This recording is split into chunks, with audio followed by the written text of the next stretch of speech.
Sejam bem-vindos a mais uma videoaula da Escola Superior do Ministério Público da União. Eu sou Nájila Nassif Palma, promotora de Justiça Militar lotada do Rio de Janeiro e mestre em Direito Internacional Humanitário. E o tema da nossa videoaula de hoje será o Tribunal Penal Internacional. Nós vamos dividir esse tema em 3 momentos. No primeiro deles, nós vamos falar sobre o que é o Tribunal Penal Internacional, vamos conhecer essa instituição. No segundo bloco, nós vamos falar sobre os desafios do Tribunal Penal Internacional. E, finalmente, nós vamos falar da importância do Tribunal Penal Internacional para o Brasil. E, iniciando, então, a nossa temática, nós vamos, a partir de agora, nos referir a Tribunal Penal Internacional como TPI. O que é o TPI? Ela é uma organização internacional formada por um tratado, o Estatuto de Roma, que foi assinado em 1998 e cujo tribunal passou a ser implementado em 2002, que tem a função de processar e julgar os mais graves crimes internacionais. A sua sede é em Haia, na Holanda. E esta organização internacional é baseada em 2 importantes princípios: o princípio da complementariedade e o princípio da cooperação internacional.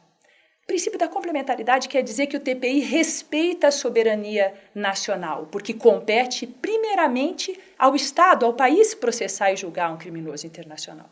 Se este Estado não julga ou não julga bem, e há critérios objetivos para isso, aí só então que o TPI poderá avocar para si a investigação de um crime internacional.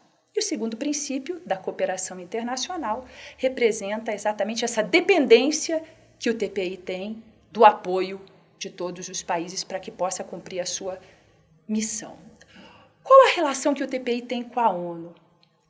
Ele não é um órgão da ONU, mas tem com esta organização uma relação muito importante. E o que difere de outros tribunais internacionais? O TPI julga pessoas maiores de 18 anos que tenham cometido crimes internacionais, os mais graves. Já, por exemplo, a Corte Internacional de Justiça, que também tem sede em Haia, é o órgão judiciário das Nações Unidas e tem como competência apreciar divergências de um Estado com relação a outro Estado, não pessoas em nível criminal.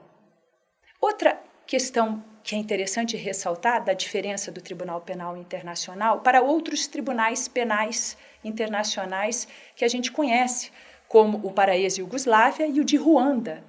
Bom, esses 2 são órgãos da ONU, foram criados pela ONU por uma resolução do Conselho de Segurança para processar e julgar fatos pretéritos já acontecidos. O TPI não, ele foi criado por um tratado elaborado pelos Estados e tem jurisdição para o futuro, prospectiva, só poderá processar e julgar casos acontecidos após a sua criação e implementação, que aconteceu em 2002. Mas será que o TPI é obrigatório para todos os Estados?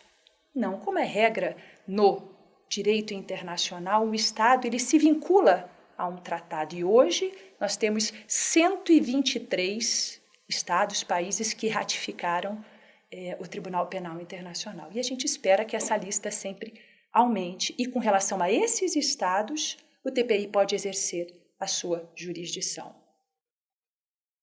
Mas que crimes finalmente podem ser julgados pelo TPI? Quais são esses crimes tão graves? São 4 categorias de crimes: o crime de genocídio, os crimes de guerra, os crimes contra a humanidade e o crime de agressão, sendo que este último não foi definido quando fizeram o Estatuto de Roma, e sim passou a ter uma definição numa primeira revisão do TPI em 2010. Mas o TPI ainda não exerce jurisdição sobre ele. E eu começo definindo o que é a agressão. Na realidade, é a violação da Carta das Nações Unidas, quando o Estado usa a força, por exemplo, para invadir ou ocupar um outro território. E o genocídio? O genocídio são atos praticados com o intuito específico de destruir no todo ou em parte um grupo, enquanto tal, um grupo étnico, racial, religioso. Os crimes de guerra são as graves violações das Convenções de Genebra de 1949. do chamado direito internacional humanitário ou direito internacional dos conflitos armados, que é um ramo do direito que tem o objetivo de regulamentar a guerra. Exemplos de crime de guerra, por exemplo, fazer um ataque com relação a uma população civil, torturar um prisioneiro de guerra, não protegendo quem não está mais participando das hostilidades, ou usar armas que são proibidas, causar danos desproporcionais com a vantagem militar pretendida. E, por fim, os crimes contra a humanidade, que são as violações graves do direito internacional dos direitos humanos de forma sistemática e generalizada, como, por exemplo, perseguição de indivíduos, discriminação racial, desaparecimento forçado, tortura, violações sexuais.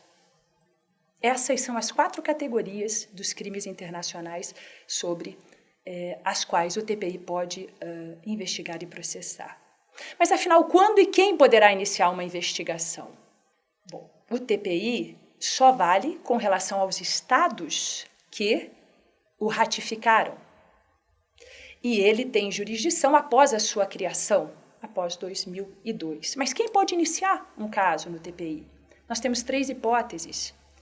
Um Estado parte, um país que ratificou o tratado, manda um caso para o TPI, dizendo: eu não tenho condições, há uma falência da administração da minha justiça, então refere este caso, relembrando que a obrigação primeira de processar e julgar os crimes internacionais é sempre dos Estados. A segunda forma é por iniciativa do Ministério Público do TPI, do gabinete do procurador do TPI. Ele também pode iniciar uma investigação com relação a território ou nacionais de estados que tenham ratificado o tratado. E a terceira hipótese, essa sim, pode acontecer de forma impositiva, atingindo um estado que não é parte do tratado. É quando o Conselho de Segurança da ONU acha que aquela situação é tão gravosa, que ela atinge a paz, a segurança internacional, então ele refere o Conselho de Segurança da ONU, através de uma resolução, um caso para o TPI, e assim também poderá ser iniciada uma investigação. O que é interessante falar sobre o papel do procurador do TPI é que ele vai avaliar a admissibilidade de um caso. Como, então, saber se um Estado está julgando, não está julgando ou não está julgando bem para poder avocar um caso? Há critérios objetivos para isso. E dentre eles está a análise se foi, por exemplo, um julgamento de fachada, que não respeitou as garantias do devido processo legal, ou que foram os indivíduos submetidos a um juiz que não era imparcial. Essa é uma forma de ver que o Estado não está julgando bem. Ou não julgar, não tem estrutura, está com a sua administração da justiça falida.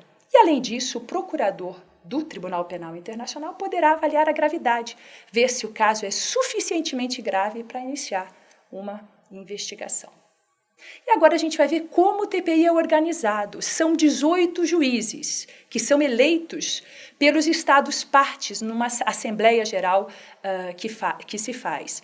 E tenta-se fazer uma representatividade de todas as partes do globo, assim como um equilíbrio de gênero entre homens e mulheres. Atualmente, é uma juíza argentina a presidente do TPI, assim como no gabinete do procurador do TPI, atualmente temos uma cidadã da Gâmbia, que é a procuradora do TPI. O TPI é organizado em divisões judiciais, uma de pré-julgamento, uma de julgamento e uma de apelação. Tem também o cartório e outros gabinetes, como, por exemplo, um de apoio às vítimas, um de apoio à defesa, e tem uma inovação no fundo para as vítimas no TPI. Depois temos a organização do gabinete do procurador, que, embora faça parte do TPI, ele pode atuar de forma independente. Lá tem uma divisão de inquéritos para investigação, há um time de apoio, embora não haja uma polícia judiciária institucionalizada para fazer as investigações, por isso que os estados têm que ajudar. Essa cooperação internacional é importante. Há uma divisão de processos e uma divisão de competência, complementariedade e cooperação. Por fim, o que nós vamos ver é o papel da vítima no TPI, que tem um papel diferenciado de outros tribunais. No TPI, a vítima tem uma participação mais ativa, inclusive no processo, não só para ser ouvida, pode propor algumas questões e trazer as suas inquietações. Existe também o Fundo de Proteção das Vítimas, no qual pode haver reparações às vítimas e até apoio para, por exemplo, cirurgias reparadoras e proteção, se necessário. Bom, aqui a gente encerra o nosso primeiro bloco. Eu agradeço muito a atenção e no nosso próximo encontro nós vamos falar dos desafios do Tribunal Penal Internacional.